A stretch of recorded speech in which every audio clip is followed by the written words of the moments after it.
Halo, Assalamualaikum warahmatullahi wabarakatuh. Perkenalkan, nama saya Muhammad Iradat, NIM D1A 021632.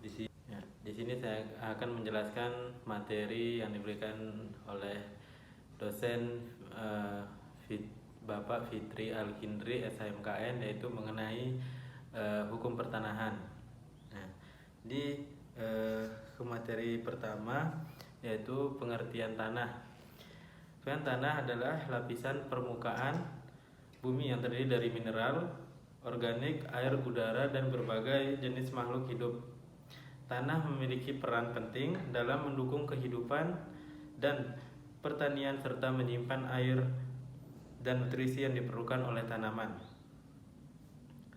Jadi pengertian hukum pertanahan itu adalah cabang hukum yang mengatur segala aspek yang berkaitan dengan tanah dan properti, termasuk kepemilikan, penggunaan, pemanfaatan, serta hak dan kewajiban yang terkait dengan tanah dan properti tersebut.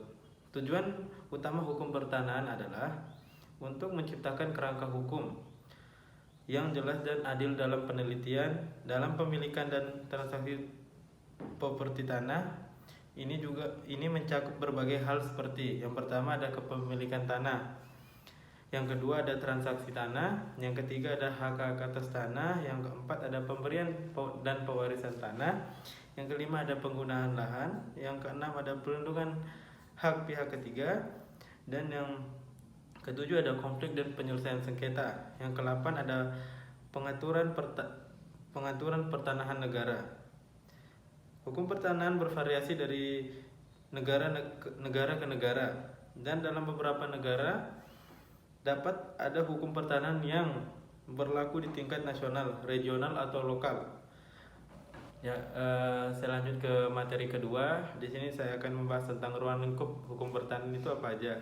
Di sini ruang lingkup pertanahan itu ada 4. Di sini mengatur hak penguasaan atas tanah dalam artian permukaan bumi, yaitu tanah. Dalam hukum pertanahan nasional dikenal beberapa jenis hak penguasaan atas tanah yang secara hierarki adalah sebagai berikut. Yang pertama itu ada hak bangsa Indonesia atau pasal 1 ayat 1, 2, dan 3 UU PA atau Undang-Undang Pokok Agraria. Yang kedua ada hak menguasai dari negara atau pasal 33 ayat 3 Undang-Undang Dasar tahun 1945 dan pasal 2 ayat 1 UU PA atau Undang-Undang Pokok Agraria. Yang ketiga ada hak wilayah masyarakat hukum adat atau pasal 1 atau pasal 18B ayat 2 Undang-Undang Dasar 1945 dan pasal 3 UU PA Undang-Undang Pokok Agraria.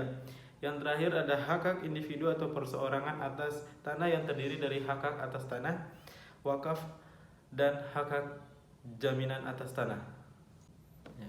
Saya akan melanjutkan terkait dengan dasar hukum dari hukum pertanahan.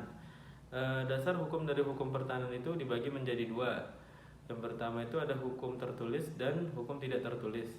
Sedangkan dari hukum tertulis itu ada pasal 33 ayat 3 Undang-Undang Dasar 1945 yang berbunyi bumi dan air dan kekayaan alam yang terkandung di dalamnya dikuasai oleh negara dan dipergunakan untuk sebesar-besar kemakmuran rakyat.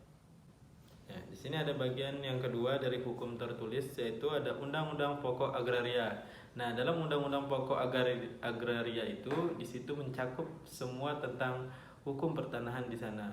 Peraturan-peraturan, undang-undangnya semua telah disatukan di sana.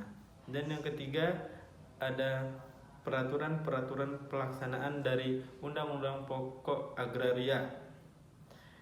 Dan yang hukum tidak tertulis di sini juga dibagi menjadi 2, yaitu ada norma-norma hukum adat yang sudah disanar atau disaring. Yang kedua, ada hukum kebiasaan baru yang bukan hukum adat dan hukum kebiasaan baru lainnya seperti jurisprudensi.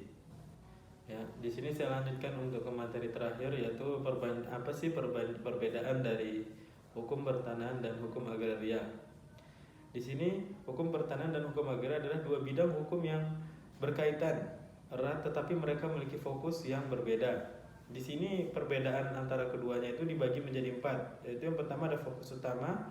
Jadi hukum pertanahan dalam fokus utama itu lebih berfokus pada pemilikan, penggunaan, dan transaksi tanah secara individu atau pribadi. Ini termasuk peraturan-peraturan yang mengatur kepemilikan tanah, hak-hak atas tanah, dan pembelian serta penjualan tanah oleh individu atau badan hukum. Dan hukum agraria yang perbedaannya itu fokus utamanya lebih luas dalam cakupannya dan mencakup aspek pertanian agraria dan penggunaan lahan secara umum. Ini mencakup pengaturan mengenai restribusi lahan, penggunaan lahan untuk pertanian, kepemilikan tanah oleh negara, dan isu-isu agraria lainnya yang berkaitan dengan